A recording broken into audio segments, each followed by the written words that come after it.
Hello guys, welcome back to the channel. In this today's video, I'm going to show you how to unlock the pad age breaker machine in Grow Garden game of Roblox new smithing update.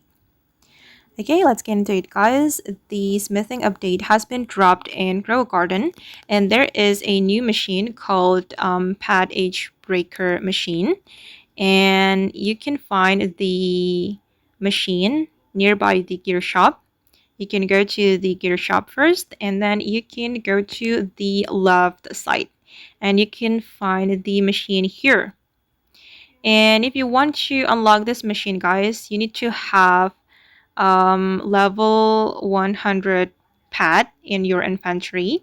So you will see this machine.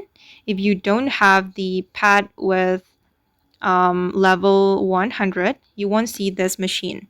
And I have B with age 100, so I can submit this pad to this machine, and basically this machine can increase your pad age.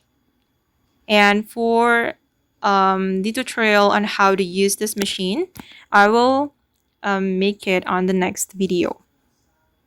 Okay guys, and that's how you can unlock this pad age breaker machine in Grow Garden game of Roblox.